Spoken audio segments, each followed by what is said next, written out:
Hello dear student, welcome to our YouTube channel जिसका नाम है बीके मैथ्स एजुकेशन।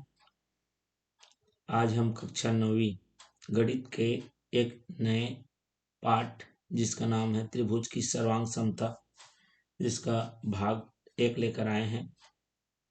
ये थोड़ा चैप्टर लंबा है, कॉन्सेप्ट भी अच्छा होना चाहिए, इसीलिए हमने इसको भागों में बांट दिया है ताकि आपको अच्छे से समझ में आ सके।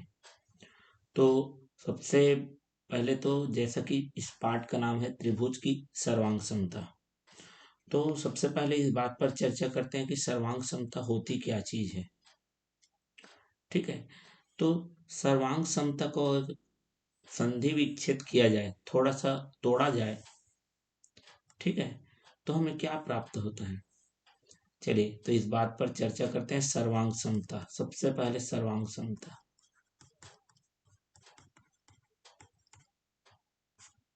ठीक है, सर्वांग समता, इसको जब तोड़ते हैं तो आता है ये सर्व प्लस अंग प्लस समता।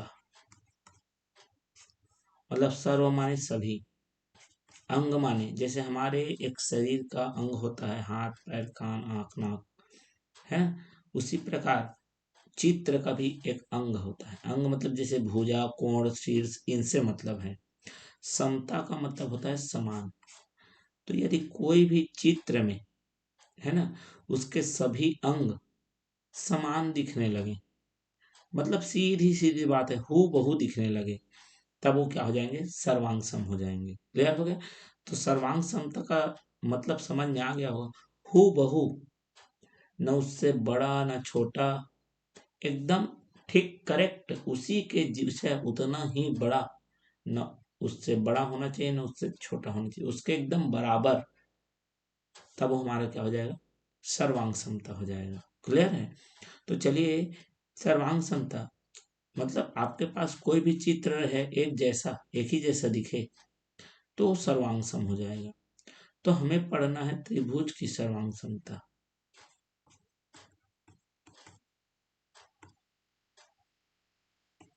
तो चलिए सबसे पहले तो देख लेते हैं त्रिभुज में क्या क्या चीज होता है। तो त्रिभुज में होता है भैया, सबसे पहले तो होता है शीर्ष, ठीक है, दूसरा होता है भुजा, और तीसरा होता है आपका कोण। ये उसके अवयव हैं, त्रिभुज के अवयव, ठीक है। मतलब त्रिभुज में ये चीजें पाई जाती है, शीर्ष भुजा और कोण। क्लियर है। सर्वांग समता समझ में आ गया होगा। अब हम त्रिभुज में कौन कौन से चीज होते हैं, तो शीर्ष भुजा और कोण, ये बात समझ में आ गया है। अब त्रिभुजों की सर्वांग समता में दो त्रिभुज सर्वांग समता होने के लिए अकेले काफी नहीं है, एक और त्रिभुज का होना जरूरी है। तो मान लेते हैं मेरे पास त्रिभुज ए बी सी है और एक त्रिभुज है पी क्यू आर है।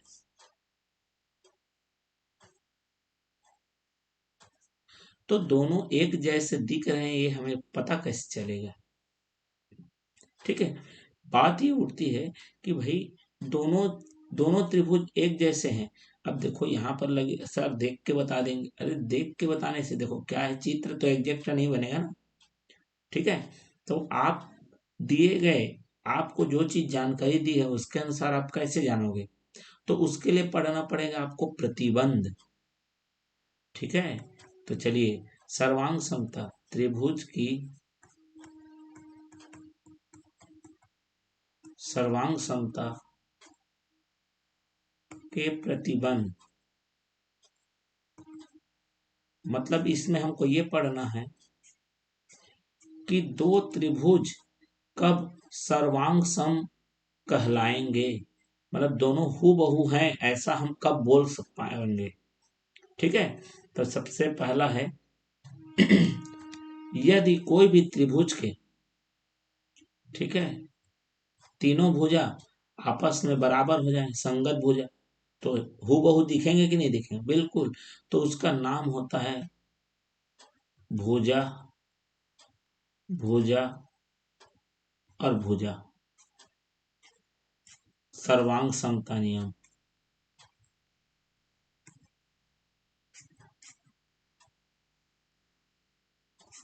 ठीक है, मतलब ये नियम ये कहता है कि अगर मेरे पास कोई दो त्रिभुज हैं, ए बी सी और पी क्यू और आर, ठीक, जिसमें हमको दिया गया है ए बी का जो लंबाई है ना वो इसके क्यू आर के बराबर है, ठीक है, और बी सी की लंबाई है ना वो पी क्यू के बराबर है, और जो ए सी की लंबाई है वो पी आर के बराबर है। इस तरीके से हमको दे दिया गया है कि जो मेरा ए बी है वो बराबर है पी क्यू के। ऐसा प्रश्न में भी मिलेगा आपको, लेकिन ऐसा नहीं है कि अब प्रश्न में वही चीज मिल जाएगा, वही चीजों को देखना है कि कौन सा चीज आपको दिया गया है प्रश्न में, ठीक है। बीसी को किसके बराबर, अच्छा पी क्यू नहीं है ना, याद रखो ये क्यू आर है, आर क्यू है। बीसी आपका किसके बराबर है, पी क्यू के बराबर है, और एसी किसके बराबर है, पी आर के। तो हम ये देख पा रहे हैं यहाँ पर त्रिभुज में कि एक त्रिभुज में जो तीन उसके अवयव हैं, मतलब जो उसके अंग हैं, भुजा त्रिभुज का एक अंग होता है कि हिस्सा, जैसे हमारे शरीर का हिस्सा एक हाथ है ना, एक हाथ के जैसा दूसरा हाथ है, मतलब दोनों सर्वांग सम है, उसी के जैसे उतना ही बराबर है, ठीक है। तो उसी प्रकार इस त्रिभुज के अंग, भुजा एक अंग है, वही अंग इस दूसरे त्रिभुज के विभिन्न अंगों के क्या दिख रहा है, बराबर दिख रहा है। तो दोनों हूबहू दिखेंगे कि नहीं दिखेंगे, बिल्कुल दिखेंगे। तो ये कब दिखे, जब तीनों भुजा है ना इसके संगत भुजा, संगत माने जैसे यहाँ पर का कोई एक जो भुजा है उसमें के कोई भी एक के क्या है, बराबर है। तो हमने बताया ये इसके बराबर, ये इसके, और ये इसके बराबर है, हमने बता दिया। और देखा कि इसमें का तीन भुजा, इसमें के तीन भुजा के क्या दिखने लग गया, बराबर दिखने लग गया। तब हम कह सकते हैं कि त्रिभुज ए बी सी सर्वांग सम का ये चिन्ह है भैया, ये दो बराबर लगाएंगे, उसके ऊपर एक लहराता हुआ लगा देंगे, समझ रहे बात को, ये देख लो यहाँ पर बना देता हूँ, ठीक, ये सर्वांग सम का चिन्ह है, सर्वांग सम है। अब यहीं पे ध्यान देने वाली बात होती है, आप जब त्रिभुज बनाएंगे तो उसमें बोलेंगे कि ये इसके सर्वांग सम है, ठीक है। तो आपको एक विशेष बात का ध्यान रखना पड़ेगा, वो बात ये है कि हम लोग वैसे लिख देते हैं, मतलब लिखने के लिए कुछ भी लिख देते हैं कि त्रिभुज एबीसी सर्वांग सम है पी क्यू आर के, जो मन लगेगा वो लिख देता है। ऐसा लिखोगे तो गलत है भैया। आपके पैर को आपके हाथ के बराबर बोलूंगा क्या, नहीं बोल सकता ना। उसी प्रकार यहाँ पर भी, जैसे यहाँ पर लिखा है ए बी सी, मैंने एक त्रिभुज लिया, उसका नाम दिया ए बी और सी, समझ रहे बात को। तो ए से कहाँ पर पहुंचे, बी में, देखो ए और बी में ना, जब ए से बी में जा रहा था तो एक सिंगल लकीर डाला गया इसमें, बात समझ में आ गया। तो हमको खोजना है यहाँ पर उसी के बराबर कौन है, तो ये है Q और R, तो यहीं से चालू करना है, P Q से चालू नहीं कर देना, जो जिसके बराबर है उसे वहीं से चालू करना है, ठीक। उसके बाद देखो A से हम पहुंचे कहाँ पर, B में, अब B से किधर पहुंचे, C में। तो ये एक लकीर वाला है, ये दो लकीर वाला है, तो पहले एक लकीर जाना है फिर दो लकीर, मतलब हमको ऐसा जाना है कि एक लकीर वाला, एक लकीर वाले के बाद दो लकीर वाला, और दो लकीर के बाद तीन लकीर वाला, उसी क्रम में आना चाहिए, मतलब जैसा पहले जमा हुआ है क्रम उसी के बराबर बराबर वाला, ठीक, उसके बाद संगत में चलना चाहिए। तो चलिए यहाँ पर देख लेते हैं, ए के बाद बी, ए से गए बी सिंगल लकीर, फिर बी से गए सी तो डबल लकीर, तो इधर भी वैसे घूमेंगे। तो यहाँ पर हमको चालू करना पड़ेगा आर से, क्योंकि आर के बाद क्यू जाओगे तो सिंगल, फिर क्यू से पी जाओगे तो डबल, ठीक, जिधर ये बराबर चलते जा रहा है उधर ही बराबर इसमें दूसरे वाले में भी चलना है। तो ये हमारा हो जाएगा त्रिभुज आर क्यू और पी, पी क्यू आर नहीं लिख देना, समझ गए बात को। तो ये तो हो गई बात भुजा, भुजा और भुजा, ठीक है। मतलब जब दो त्रिभुज के तीनों संगत भुजा बराबर हों तब वो एक दूसरे के हूबहू दिखेंगे, मतलब सर्वांग सम हो जाएंगे, पहला नियम। दूसरा कहता है भुजा कोण भुजा, ठीक है, सर्वांग समता नियम।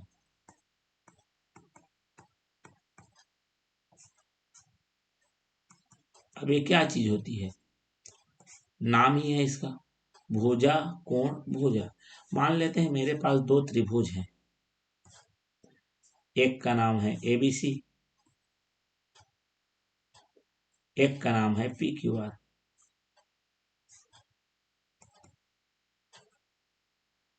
और ये दोनों त्रिभुज में ऐसा कुछ दिया गया है कि बी सी पी आर के बराबर है। मतलब प्रश्न में ऐसा देगा कि ये इसके बराबर है, वो उसके बराबर है। हमको पहचानना है कि कौन सा नियम लगेगा। ठीक, अभी प्रश्न करेंगे समझ में आ जाएगा, फिलहाल तो एकदम आराम से एकदम बारीकी से समझे समझते जाइए। ठीक है, चलिए, अभी आपको दिया है, मान लो ऐसा हो गया कि त्रिभुज एबीसी का जो बीसी भुजा है ना, वो पी क्यू आर के पी आर के बराबर है। ठीक है, दूसरा चीज, इसमें का एसी, जो एसी वाला जो भुजा है ना, इसके यहाँ पर क्यू आर के बराबर है। ठीक, समझ में आ गया, ये दिया गया है हमको, ऐसा अगर मिलेगा प्रश्न में। साथ ही साथ जो यहाँ पर का कोण सी है, वो इसमें के आर के बराबर है। ठीक, ऐसा दे दिया गया है। तो चलिए क्या क्या दिया गया उसको लिखते हैं। ठीक है, तो चलिए क्या क्या दिया गया है हमको। बी सी बराबर है किसके, क्यू आर के। लिखते समय कुछ भी लिख देंगे, बराबर ये इसके बराबर है बताते समय ना, हम इसको आर क्यू क्यू आर कुछ भी लिख सकते हो, लेकिन जब सर्वांग सम बनाते हो ना, सर्वांग सम हो जाता है, तो कौन किसके बराबर है उसको क्रम में लिखना है। ठीक है, फिर क्या बोला है, ये जो कोण है बी सी ए, या खाली सी बोल सकते हैं, किसके बराबर, इधर के आर के बराबर, ये सब दिया है ना। उसके बाद क्या दिया है हमको, ए सी बराबर है किसके, इधर डबल लकीर लगा है, इधर डबल लकीर किसके पास लगा है, अच्छा बी सी यहाँ पर मेरा पी आर के बराबर है, याद रखो। ठीक है, ए सी किसके बराबर है, क्यू आर। जब ऐसी स्थिति हो जाए कि दो ठो भुजा बराबर दिखने लगे और उसके बीच का कोण भी बराबर दिखने लगे, तो दोनों त्रिभुज को हम सर्वांगसम कह सकते हैं। मतलब त्रिभुज ए बी सी सर्वांगसम हो जाएगा त्रिभुज। अब यहीं पे ध्यान देना है, ए से गए बी, तो ए से जब बी जा रहे हैं तो खाली लाइन है, देख लो खाली, तो इधर उसी के बराबर कौन है, इधर खाली कौन है, पी क्यू है। ठीक है, पी क्यू, फिर ए से गए बी और बी से गए सी, तो जब ए से गए बी तो खाली रास्ता था, खाली था, कुछ नहीं था। फिर बी से सी गए तो सिंगल लकीर आया। तो ऐसा ही घूमना यहाँ पर भी है, पहले खाली होना चाहिए, खाली के बाद सिंगल आना चाहिए, सिंगल लकीर वाला। तो मतलब ऐसे घूमना पड़ेगा हमें। तो पहले जाना पड़ेगा क्यू, क्यू से जाना पड़ेगा पी, और पी से जाना पड़ेगा आर। तो यहाँ पर आ जाएगा भैया क्यू पी और आर। तो A B C P Q R के सर्वांग सम नहीं है, क्यू पी आर के सर्वांग सम होगा। समझ में आ गया बात, क्लियर है। अब देखना यहाँ पर गलती क्या होती है। अब यहाँ पर लिखा है दो ठो भुजा बराबर होना चाहिए और एक ठो कोण, तो गलती कहाँ होगी हम समझाते हैं। गलती यहाँ होगी, देखो, मान लेते हैं आपसे पूछेगा एक्स वाई जेड है, ठीक है, और एल एम एन है, एल एम एन। प्रश्न कैसे देगा बता रहा हूं। यहां पर दे देगा आपको 6 सेंटीमीटर, इधर ये लगा देगा 6 सेंटीमीटर। ठीक है, ये दे देगा आपको 4 सेंटीमीटर, इधर लगा दिया आपका 4 सेंटीमीटर। ठीक है, यहां पर कोण वाई को दे देगा 30 अंश, और यहां पर दे देगा एम को आपका 30 अंश। बात समझ में आ रहा है। अब आदमी क्या बोलेगा, देखेगा दोनों को, बोलेगा आपसे क्या, ऐसा पूछेगा आपसे, है ना। क्या त्रिभुज एक्स वाई जेड सर्वांग सम है त्रिभुज एल एम एन के। मतलब दो त्रिभुजों के बारे में पूछेगा आपसे, ऐसा पूछेगा। क्या है बोलेगा, आपको बताना है हाँ या नहीं। तो कैसे चेक करोगे कि दोनों हू बहू वाले हैं कि नहीं है। तो भैया देखोगे आप, है ना, क्या देखोगे। अच्छा यहाँ पर 6 है, अच्छा इसके बराबर तो ये 6 बिल्कुल दिख रहा है। दो ठो मतलब इसमें का एक ठो भुजा इसके बराबर हो गया है। यहाँ भी 4 है और यहाँ भी 4 है, बिल्कुल ठीक बराबर दिख रहा है, बिल्कुल एकदम बढ़िया फिटिंग में चल रहा है भाई। बोलोगे अरे वाह, एक यहाँ पर 30 अंश का बना है, यहाँ पर भी एक ठो कोण 30 अंश का है। मतलब दो ठो भुजा बराबर दिया है, भुजा फिर एक ठो कोण भी बराबर दिया है, और एक ठो भुजा भी। आदमी लालच में आ जाता है, अब बोलता है कि भुजा दो ठो बराबर दिया, एक ठो कोण भी बराबर एकदम दिख रहा है। अब बोलता है भुजा कोण भुजा का सर्वांग समता नियम से दोनों त्रिभुज सर्वांग सम है। लेकिन अभी यहीं पे ध्यान देना है आपको, आपको लालच में नहीं आना है, देखना है तो थोड़ा ध्यान देना है। खाली दो ठो भुजा बराबर हो जाए और कोण बराबर हो जाए, उसमें आपको उस लालच में नहीं आना है। तो क्या ध्यान देने की जरूरत है। सर अभी तो आपने बताया कि दो ठो भुजा एक जैसा दिखना चाहिए, एक ठो कोण दिखना चाहिए, लेकिन नाम को जरा देखो, दो ठो भुजा है और उसके बीच में क्या लगा है, कोण। तो कोण इधर उधर का नहीं बराबर दिखना चाहिए, बीच वाला। किसके बीच वाला, जो भुजा बराबर दिख रहा है ना उसके बीच वाला दिखना चाहिए। तो देखो भैया ये जो कोण है ना, ये दोनों भुजाओं के बीच में बना हुआ है, बना है ना। और यहाँ पर देखो ये 6 ठीक है बराबर इसके दिख रहा है, बढ़िया बात है, अच्छी बात है। ये देखो लकीर एक सिंगल सिंगल डाल दिया। ये 4 इस 4 के बराबर दिख रहा है, बढ़िया बात है। लेकिन ये जो 30 अंश है ना, ये यहाँ पर बनना चाहिए था, दोनों भुजा के बीच में बनना चाहिए था। ठीक है, तो आपको भले दो भुजा बराबर दिखे, कोण भी बराबर दिखे, लेकिन एकदम जरूरी नहीं है। तो यहाँ पर आप क्या लिखोगे, नहीं।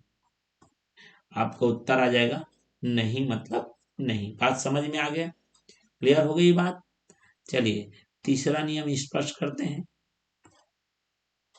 तीसरा है कोण भुजा कोण, नाम से ही पता चलना चाहिए,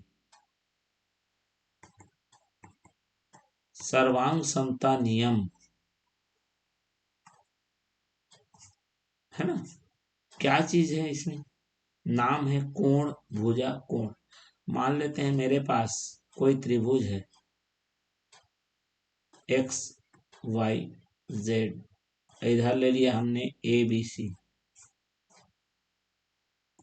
ए बी सी, क्लियर हो गया बात।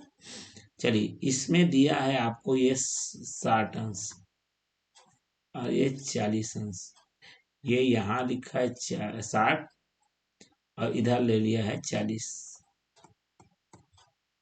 ठीक है, यहाँ पर है आपका 5 सेंटीमीटर, ठीक, और यहाँ पर है आपका 5 सेंटीमीटर। ठीक है, चलिए यहाँ पर ले लेते हैं। तो आप ध्यान दोगे। अब आपसे पूछ रहा है कि दोनों त्रिभुज सर्वांग सम है कि नहीं है। ठीक है, चलिए मैंने तो इसको मान लेके बना दिया है ना। चलिए फिलहाल अभी मान नहीं लेते हैं, केवल बता देता हूँ, 1 मिनट। इसको मान को बाद में भी क्वेश्चन करेंगे तब लेंगे, ठीक है। चलिए चलिए फिलहाल मान को हटा देता हूँ। ये प्रश्न करेंगे इसके बेस में, नया नया डिजाइन वाला, तो पता चलेगा एकदम। ठीक है, चलिए ये लकीर खींच दिया और ये लकीर, मतलब बता रहा है कि दोनों ये जो लंबाई है ना वाई और जेड की, वो किसके बराबर है, ए और बी के बराबर है, ये बता रहा है। ठीक है, दूसरी चीज ये बता रहा है कि ये वाला जो ये डबल लगा है, इधर जो डबल लगा है, माने ये जो सिंगल है सिंगल के बराबर कौन है, ये जो डबल है वो डबल के बराबर है। ये आपको ऐसा चित्र कहीं भी दिखने को मिलता है ना, तो आप उसके मतलब को समझिए कि वो क्या कहना चाह रहा है। कभी कभी कुछ भी नहीं लिखा होता, ऐसी चित्र बना देता है, लेकिन इशारे को हमको समझना है ना। जो चिन्ह दिया गया है उसका मतलब क्या होता है आपको पता होना चाहिए रेखा गणित पढ़ते समय। तो यहाँ पर आपको स्पष्ट दे दिया है कि जो वाई और जेड है वो बराबर है किसके, ए और बी के। ठीक, सिंगल सिंगल लकीर डाल दिया। कोण जो जेड है ना वो बराबर है किसके, कोण जेड बराबर है किसके, यहाँ पर ये सिंगल लगा है तो यहाँ पर बी के बराबर है। और आपका यहाँ पर का जो एक्स वाई जेड का जो वाई है ना, कोण वाई है, वो उधर के कोण ए के बराबर है।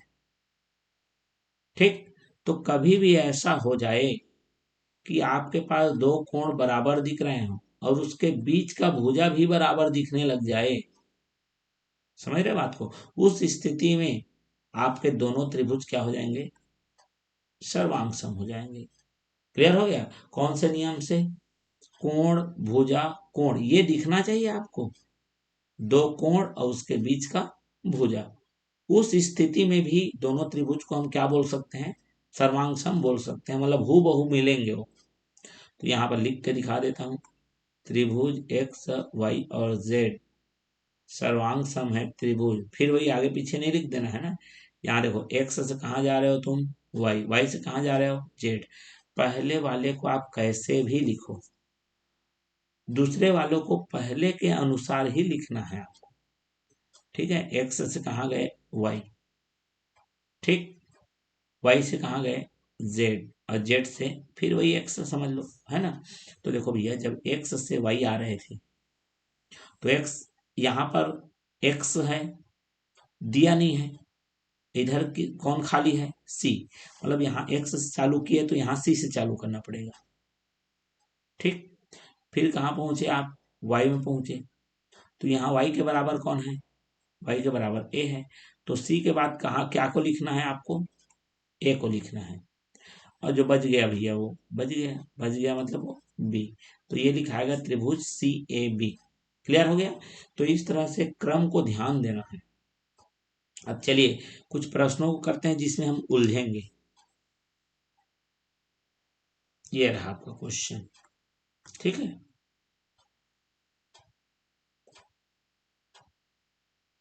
इससे पहले हमने एक क्वेश्चन किया था जिसमें हमको लग रहा था कि सर्वांग सम है लेकिन नहीं हुआ। अभी एक क्वेश्चन करेंगे जिसमें आपको नहीं है लगेगा लेकिन होगा, ठीक है। तो चलिए बड़ी बारीकी इस क्वेश्चन को देखते हैं। मान लेते हैं आपके पास पी क्यू आर दिया है, पी क्यू आर, और दिया है आपको L M N, L M N ऐसा दिया है कि यहाँ क्यू में 60 अंक दिया है,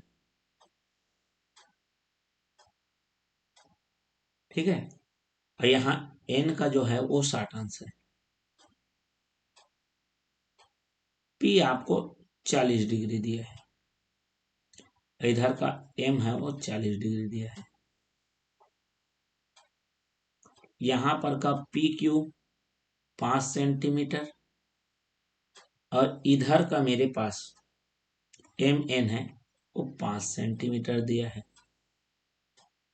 ठीक है, बात समझ में आ गया। तो चलिए अब इस दोनों को एनालाइज करिए, देखिए क्या क्या दिया है।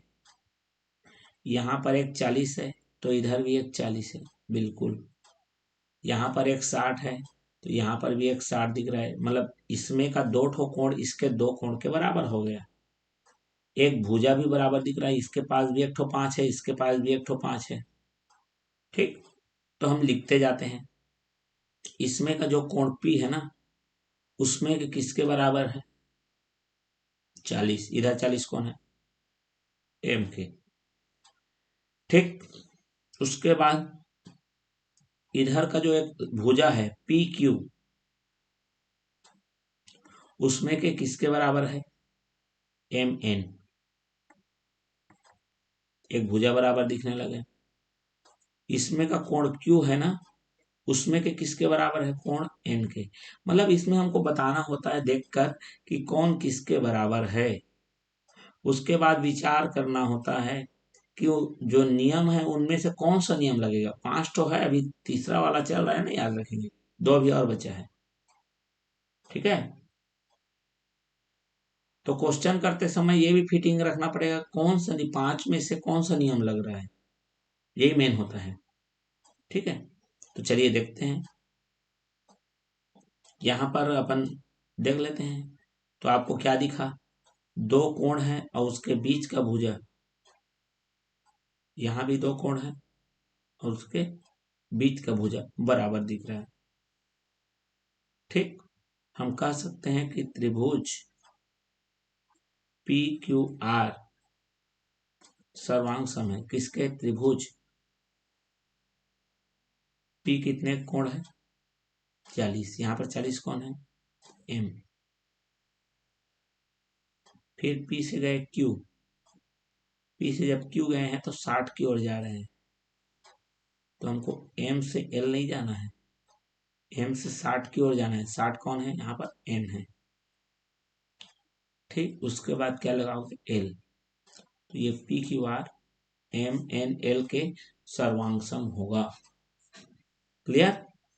चलिए ये तो हो गया डायरेक्ट एकदम इजी वाला। एक क्वेश्चन जरा और देखते हैं। ठीक है, एक क्वेश्चन अपन देखते हैं। ये रहा ABC। ठीक है, ABC हो गया। चलिए और ले लेता हूं मैं।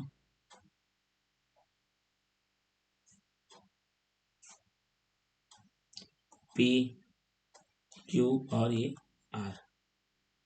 क्लियर है? चलिए A का मान है 70 अंश। ठीक है, और इधर दे दिया है मेरे को, R का मान दे दिया है 70 अंश। ठीक है, AB का मान दे दिया है 3 सेंटीमीटर। ठीक, AB का मान कितना दे दिया है? 3 सेंटीमीटर। और इधर मेरे पास QR का मान दे दिया है 3 सेंटीमीटर। ठीक है, अब ध्यान से सुनते जाना, बहुत इंपॉर्टेंट क्वेश्चन है। उसके बाद दे दिया है हमारा, यहां पर दे दिया है आपको ये 30 अंश दिया है कोण B का मान, लेकिन यहां पर P का मान 80 अंश दे दिया है। ठीक है, अब आदमी क्या करेगा? देखेगा इसको, हर विद्यार्थी देखेगा, बोलेगा त्रिभुज ABC है, ABC में एक 70 दिया है, 30 दिया है और एक भुजा दिया है 3, मतलब दो कोण और एक भुजा दिया है। यहां भी दो कोण दिया है और एक भुजा दिया है PQR में, लेकिन दो ही लोग मैचिंग खा रहे हैं, और वो बोल देगा कि ये दोनों सर्वांग सम नहीं है। है ना भाई? देखो यहां पर आप देखो A, यहाँ पर ये 70 दिखा, यहाँ पर भी ये R 70 दिखा। ठीक है, दोनों बराबरी में चल रहे हैं। यहाँ पर ये 3 दिख रहा है, यहाँ पर ये 3 दिख रहा है, बिल्कुल दोनों के पास बराबर चीज है। लेकिन यहाँ 30 अंश दिख रहा है और यहाँ 80 दिख रहा है। क्या बोलेगा बंदा? अरे यहाँ 30 है, वहां 80 है भाई, दोनों मैच नहीं कर रहा है, सर्वांग सम होगा ही नहीं। लेकिन याद रखो, जब भी आपके पास सर्वांग सम आप पढ़ रहे हो और आपको कभी भी दो कोण दे दिया गया है, कितने कोण? दो कोण वाला दिया गया है, जिसमें भुजा एक ही ठो है, भुजा दो ठो नहीं है, भुजा आपके पास एक ही है। उस स्थिति में अगर आपको बराबर नहीं दिख रहा है, फिर भी आपको एक चीज को ध्यान रख के चलना है। तो आपको मालूम होना चाहिए, इससे पहले भी आप पढ़ चुके हो, सरल रेखाएं कोण में त्रिभुज के तीनों कोणों का मान 180 अंश होता है। यहां लिख देता हूं मैं, त्रिभुज के तीनों कोणों का योग कितना होता है? 180 अंश होता है ना? ये नियम है कि नहीं है? बिल्कुल, अभी नहीं देखे हो तो वीडियो देख लो। अब देखो भैया, ये 80 है और ये 70 है, दोनों को मिलाओगे तो 150, तो ये दोनों मिलके हो गए, और तीनों मिलके कितना होना है? 180। तो ये कितना हो जाएगा भैया? 30 होगा ना, कि नहीं होगा? अब देखो जरा, ये 70, ये 30, ये 70, ये 30, और दोनों के बीच में यहाँ भी 3, यहाँ भी 3। अब दिखा कि नहीं दिखा? बिल्कुल यही बताना चाह रहा था मैं, कि कभी कभी ऐसा प्रश्न आता है जिसमें लगेगा कि नहीं है, वो सर्वांग सम नहीं है, लेकिन हो जाएगा। कभी कभी लगेगा कि होता है, लेकिन नहीं होगा। तो यही छोटी छोटी बातों को ध्यान देना है आपको। ठीक, तो चलिए कोई बात नहीं। इसमें का कोण ए उधर के कोण आर के बराबर है, इधर का ए बी उधर के क्यू आर के बराबर है, इधर का कोण बी जो कि 30 अंश है, इधर अब कौन 30 दिखने लग गया? कोण क्यू 30 दिखने लग गया, दोनों बराबर हैं। तो त्रिभुज आप कह सकते हैं कि ए बी सी अब सर्वांग सम है त्रिभुज के। कौन सा त्रिभुज? ए के बराबर इधर कौन है? ए के बराबर है आर, तो आर लिख दो। बी इधर 30 अंश है, इधर बी के बराबर कौन है? क्यू। अब जो बच गया उसको लिख दो भैया, आर क्यू पी आ गया। क्लियर है? तो इस तरह से आपको ब्रश क्या करना है, दो ठो चित्र देगा, उसमें आपको मान दे दिया रहेगा, कोण दे दिया रहेगा, भुजा दे दिया रहेगा, केवल आपको पहचानना है, पहचानना आना चाहिए कि वह दोनों एक जैसे होंगे, हूबहू होंगे, सर्वांग सम होंगे कि नहीं होंगे। ठीक, चलिए इसके बाद वाले पे हम ज्यादा डिस्कशन नहीं करेंगे, क्योंकि इसी का छोटा भाई है वो, आ रहे हो, है कि नहीं? चलिए देखते हैं छोटा भाई। तो इस छोटे भाई का नाम है कोण और कोण और भुजा सर्वांग समता प्रमेय या नियम। अब यहाँ पर देखो, सब अपने नाम के अनुरूप है ना, याद रख लो। कोण, कोण, भुजा, अभी गजब का चीज आने वाला है। ठीक है, चलिए मैं यहाँ पर बता देता हूँ। मान लेते हैं मेरे पास एक्स वाई जेड है, ठीक है, इधर पी क्यू आर है, पी है, क्यू है, आर है। ये जो y है इसमें r के बराबर है, x है, ठीक है, x है, वो लेट इट बी, इसके बराबर है, q के बराबर है। और जो y z है ना, ठीक है, वो y z पी आर के बराबर है। ठीक है, तो ध्यान देंगे यहाँ पर दो बार कोण, यहाँ भी दो ठो कोण है, एक ठो भुजा है, लेकिन वहां पर इसमें क्या डिफरेंस है, वहां दो कोण के बीच में भुजा था, और यहाँ पर दो कोण होने के बाद भुजा है, मतलब भुजा बाहर में है। तो यहाँ देखो आप, कोण x किसके बराबर है? कोण q के। कोण y किसके बराबर है? इधर के कोण r के। और वाई जेड, यहाँ का वाई जेड किसके बराबर है? पी आर के। ठीक है, तो ये क्या हो जाएंगे? सर्वांग सम हो जाएंगे। कौन सा सर्वांग सम हुआ? त्रिभुज एक्स वाई जेड सर्वांग सम हो जाएंगे त्रिभुज। ठीक है, किसके? यहाँ देखो x किसके बराबर है? इधर डबल लकीर है ना, तो x से इधर किसके बराबर है? q। तो वही क्रम वैसी होना चाहिए, जो x के बराबर है उसी को पहले लिखोगे। y के बराबर कौन है? y के बराबर यहाँ r है, तो r लिखाएगा। z अब जो बच गया वो z के बराबर होगा ऑटोमेटिक। ठीक, तो ये आ गया आपका पी क्यू आर। नहीं लिख देना, जो जैसा ये लिखाएगा आपका क्यू आर पी लिखाएगा। क्लियर है? चलिए इसके बेस में क्वेश्चन करते हैं, तब समझ में आएगा अच्छे से। आपको मान लो ऐसा क्वेश्चन दिया गया है, आपको एक दो चित्र बना देता हूं मैं।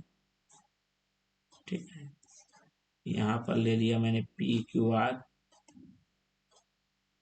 यहाँ पर ले लिया मैंने L M N, L M और एन।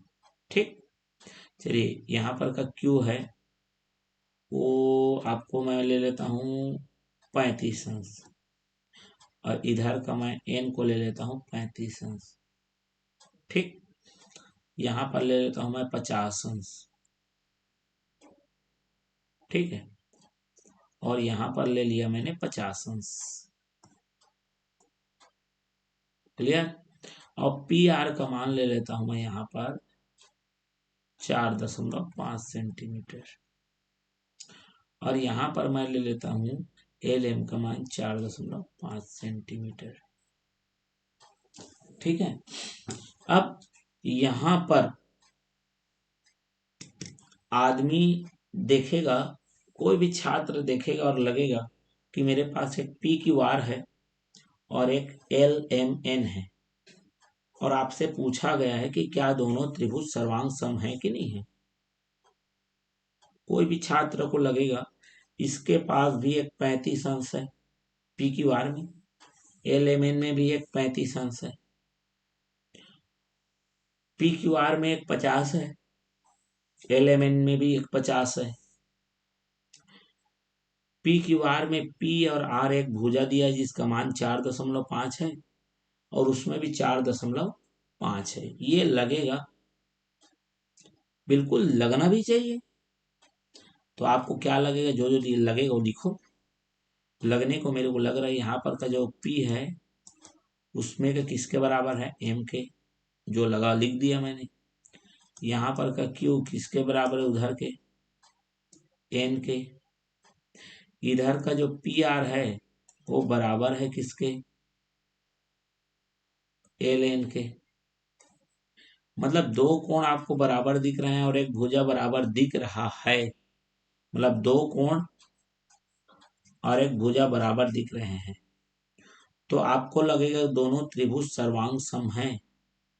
लेकिन ये गलत बात है, दोनों सर्वांग सम त्रिभुज नहीं है।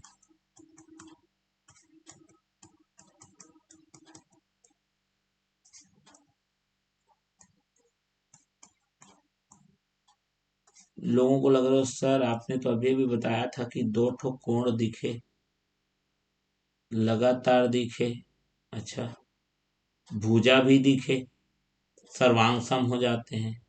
बिल्कुल होते हैं, लेकिन मैंने उसके साथ एक और चीज सिखाया है कि क्रम आपका नहीं बदलना चाहिए। अब ठीक है, चलो इसको जरा ध्यान से देखो। आप पी गए, पी से कहाँ गए? क्यू गए। ठीक, और क्यू के बाद कहाँ है? आर। तो जब पी से क्यू आया और क्यू से आर गए तो आपको एक खाली जगह मिला, उसके बाद 4.5 मिला। ठीक, यहां पर आप वही चीज आप दे रहे, देखो पी, यहाँ पर का पी लिए मान लेते हैं, चलो त्रिभुज पी क्यू आर ले लेता हूं मैं, ठीक है।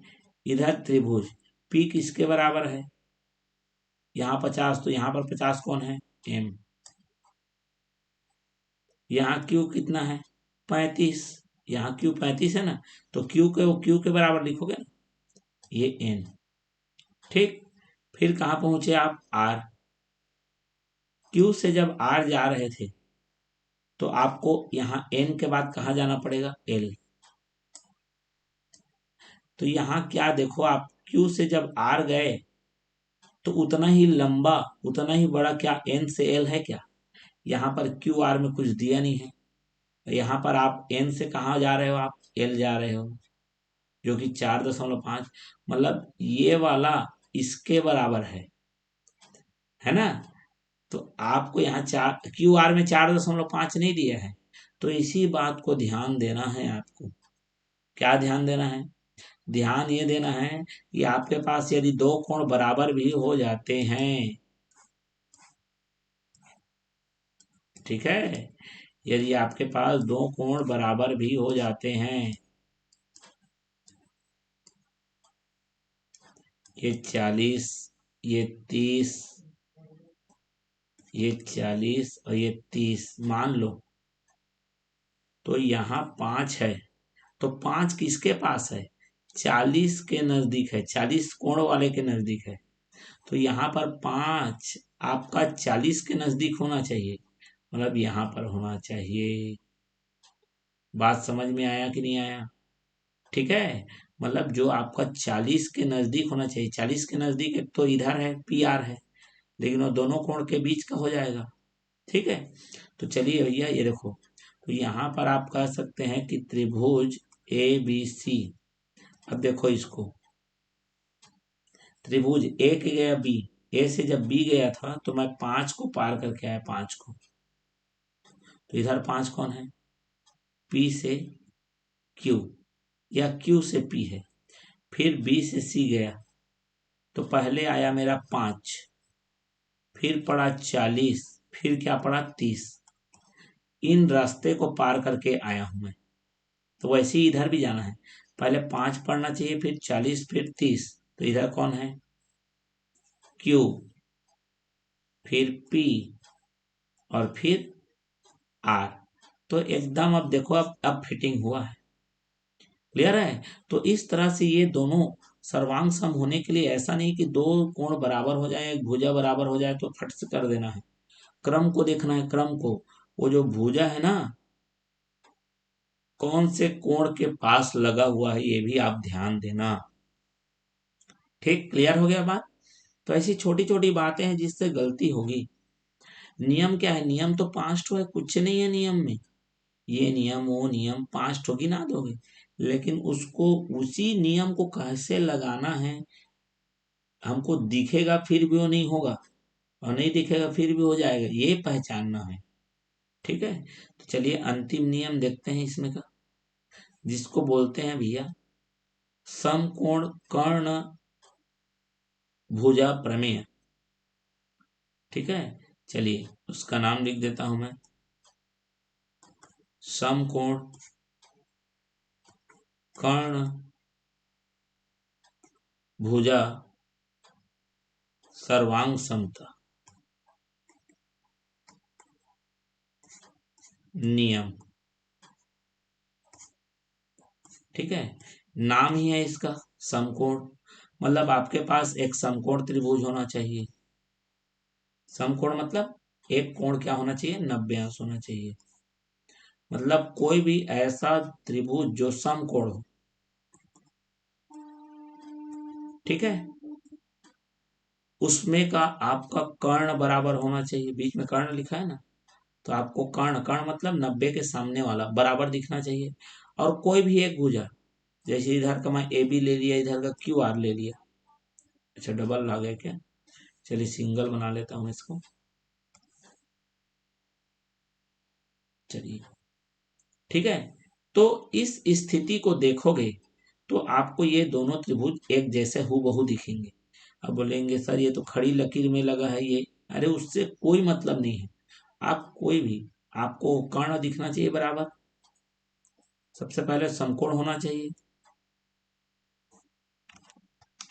सबसे पहले तो आपके पास क्या होना चाहिए, समकोण त्रिभुज होना चाहिए, मतलब 90 एक 90 अंश होना चाहिए।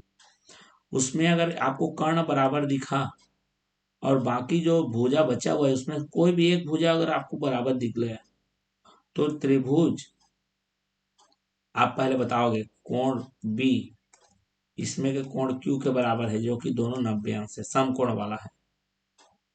ठीक।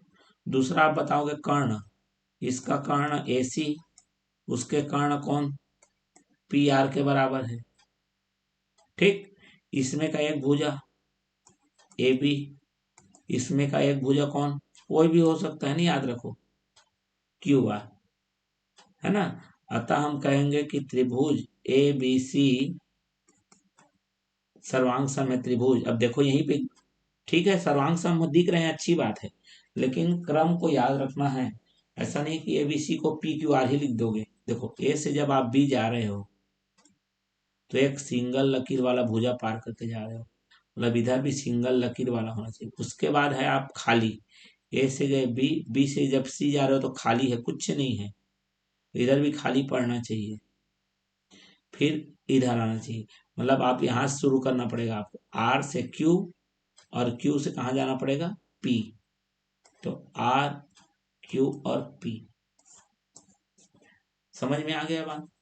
तो ये किस में लगेगा, समकोण में लगेगा, समकोण कर्ण भुजा प्रमेय में लगेगा। ये तभी लगेगा जब त्रिभुज समकोण है ना। लेकिन अब यहीं पे गलती क्या होगी, जरा मैं आपको समझाता हूँ। देखो गलती कहाँ होगी आपको बता देता हूँ।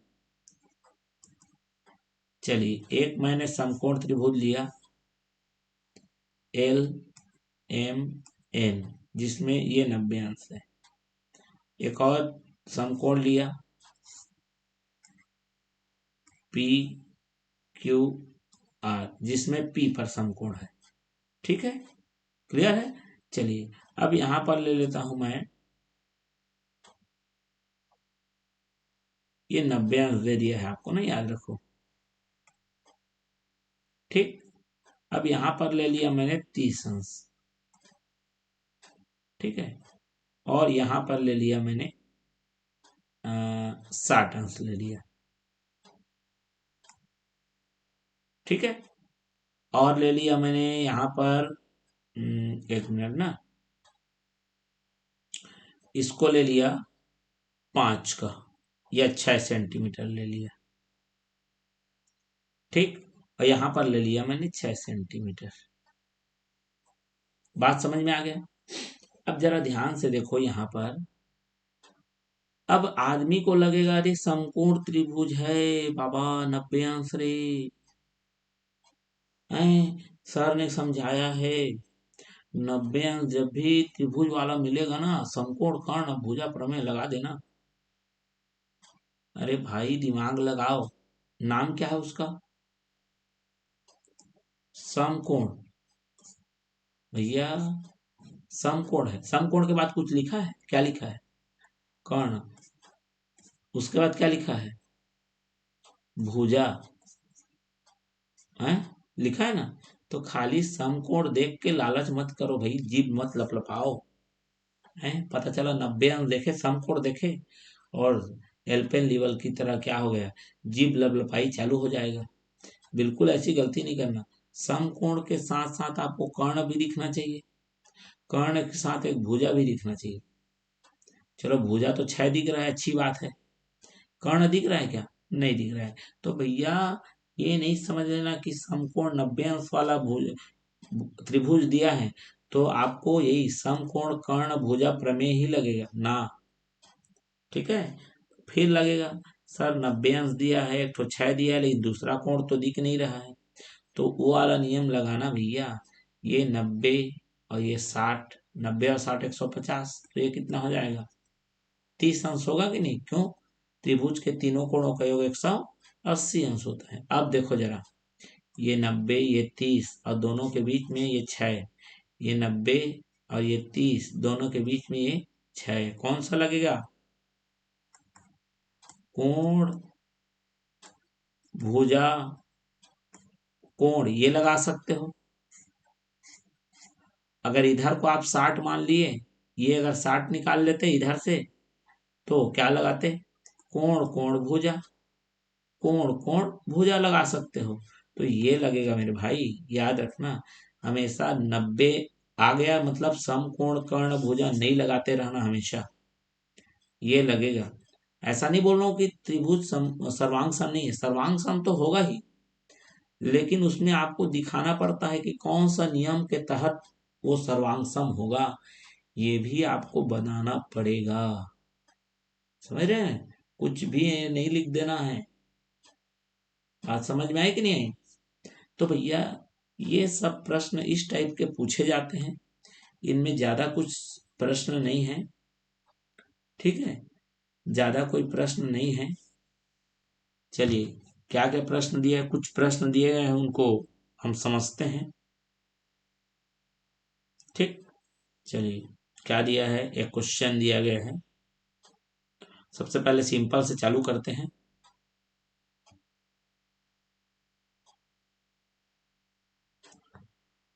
तो चलिए, एकदम पहले त्रिभुज दिया है, आपको ध्यान से सुनना। चलिए, क्वेश्चन नंबर 1,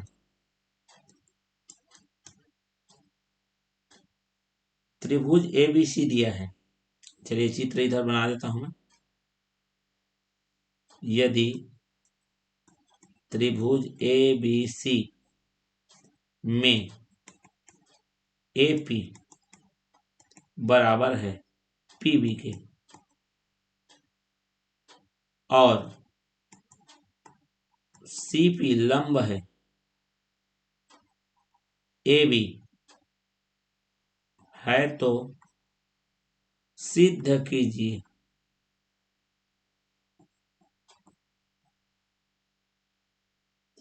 कि त्रिभुज सीपीए सर्वांग सम है त्रिभुज सीपीबी।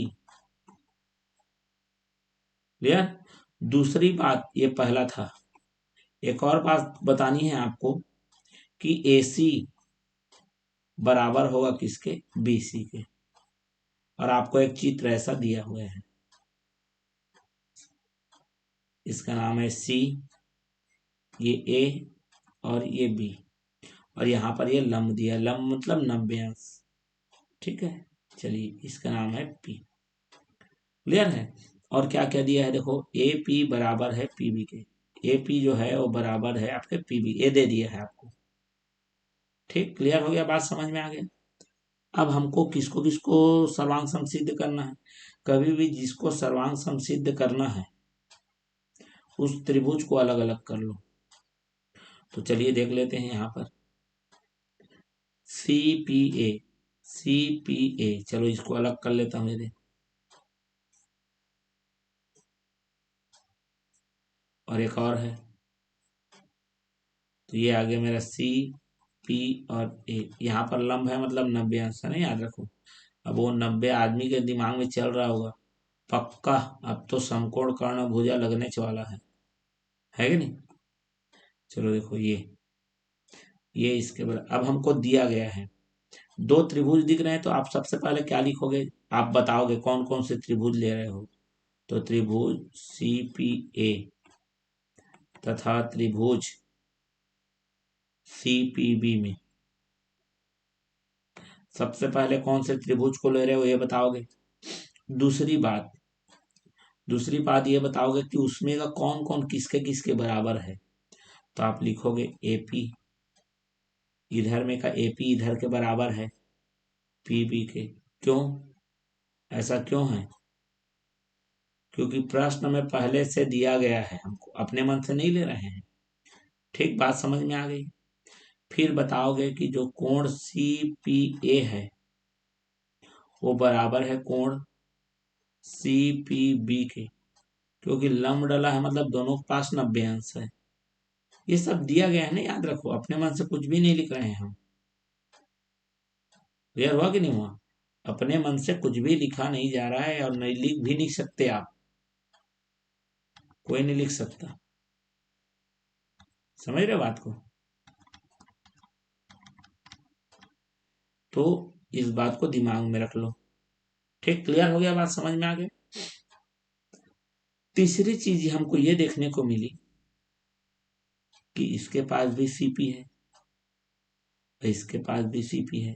अरे सीपी तो दोनों पास है ना, तो हम बोल सकते हैं इसके पास भी सीपी है और इसके पास भी सीपी है। जब एक ही चीज दोनों के पास रहे तो उसको बोलते हैं उभयनिष्ठ। ठीक है, कौन सा चीज उभयनिष्ठ है? भुजा की कोण, भुजा। तो आप लिख दोगे आप उभयनिष्ठ भुजा। ठीक, अब दोनों त्रिभुज को देखो, इसमें का ये वाला भुजा इसके बराबर है, ये वाला इसके बीच वाला कोण भी बराबर है। कौन सा नियम लगेगा? दो भुजा के बीच में एक कोण बराबर दिख रहा है, तो क्या नियम लगेगा? भुजा शॉर्ट में लिखना है ना, भुजा कोण भुजा सर्वांग समता नियम से। समझ रहे बात को? इसमें ऐसा लिखना पड़ता है, भुजा कोण भुजा सर्वांग समता नियम से। सबसे पहले बताना होता है कि कौन किसके बराबर दिया है, उसके बाद बताना होता है कौन सा नियम लगा रहे हो। ठीक, उसके बाद त्रिभुजों को लिखना है, त्रिभुज सी पी ए सर्वांग सम है। फिर वही क्रम में जमाना है। देखो यहाँ पर का सी से गए पी, माने सिंगल लकीर लगा हुआ है। फिर 90 अंश गए, आए 90 अंश पी में, पी के बाद कहाँ गए? ए, माने डबल लकीर, माने इधर भी सिंगल लकीर, फिर 90 आना चाहिए, फिर डबल लकीर आना चाहिए, उसी में जाना है। तो सी के बाद पी और पी के बाद बी, तो त्रिभुज लिखोगे सी पी और बी। समझ में आ गया? मतलब सी पी ए किसके सर्वांग सम है? सी पी बी के। सिद्ध हो गया, पहला चीज तो सही हो गया। दूसरा में क्या बोला है? ए सी किसके बराबर है? B C. अब देखो भैया, यहाँ पर ये वाला त्रिभुज और ये वाला त्रिभुज दोनों को सर्वांग सम कर लिए हैं। सर्वांग सम माने मैंने ये बता दिया है कि जैसा ये त्रिभुज है सी पी ए, उतना ही बड़ा हु बहू। सर्वांग सम क्या बोलता है? हु बहू, उतना ही बड़ा, न बड़ा न छोटा, एकदम करेक्ट, ठीक बराबर। तो सी पी ए जितना बड़ा है उतना ही बड़ा कौन है? सी पी और बी भी है। ये बता दिया हमने, सर्वांग सम सिद्ध कर दिया है। तो इसमें तो आपको सी पी किसके बराबर है? सी पी के ही बराबर है। ए पी किसके बराबर है? इसमें के पी बी के बराबर है। और दोनों बराबर है, सेम टू सेम है बोला है, हु बहू है बोल रहे हैं। इसका मतलब अब ना चाहते हुए भी आपका जो ए सी है इधर किसके बराबर दिखेगा? सी बी के बराबर दिखेगा। समझ रहे हो बात को? तो हम यहाँ पर लिख सकते हैं, क्योंकि दोनों त्रिभुज सर्वांग सम है, तो जो तीसरी जो भुजा छूट गई है, इधर कौन छूटी है? ए सी। इधर कौन छूटी है? C B. दोनों बराबर होंगे, इसको बोलते हैं, अंग्रेजी में सीपीसीटी कहते हैं और हिंदी में बोलते हैं, क्या बोलेंगे? सर्व अंग समरूप त्रिभुज। सर्व अंग सर्वांग सम त्रिभुज। ठीक है, समझ में आ गया? क्या बोलेंगे? संगत अंग सर्वांग सम त्रिभुज। अब ये क्या चीज है? मान लो दो त्रिभुज सर्वांग सम हो चुके हैं, तो उसके संगत अंग बराबर होंगे। संगत माने ये तो भैया इसके बराबर हो गया था, ये तो ऑलरेडी इसके बराबर ही है। अब दोनों सर्वांग सम है, मतलब एक जैसे दिख रहे हैं, ऐसे भी बोल दिया हमने। तो ये जो तीसरा बंदा बचा है ना, इस तीसरे वाले के ऑटोमेटिक क्या दिखने हो जाएगा? बराबर हो जाएगा। उसी को बोलते हैं संगत अंग सर्वांग सम त्रिभुज। माने अगर त्रिभुज सर्वांग सम हो जाए तो उनके बचे खुचे जो पार्ट्स हैं, अंग हैं, वो भी आपको क्या ऑटोमेटिक उनको बराबर ले सकते हो। क्लियर हो गया? बात समझ में आ गई होगी। ठीक है, तो इसी तरह से और भी प्रश्न आपको देखने को मिलेंगे। तो हम यहाँ पर केवल नियमों को स्पष्ट किया हमने। अब आगे वाले पार्ट्स में और भी बहुत सारे क्वेश्चनों को बनाकर बताएंगे। ठीक है, आगे हमारा सेकेंड पार्ट आएगा, उसके बाद थर्ड भी आएगा, क्योंकि इसमें थोड़ा सा त्रिभुज की समानता मतलब सर्वांग समता माने एक जैसा वाले बात भी है, और कुछ असमानता वाली भी बात आएगी। असमानता माने दोनों अलग दिखेंगे, तो उन पर हम चर्चा डिटेल में करेंगे, है ना। फिलहाल के लिए इस वीडियो में हम इतना ही रखते हैं। अगले पार्ट को लेकर हम जल्दी आएंगे। तब तक के लिए धन्यवाद। Good bye.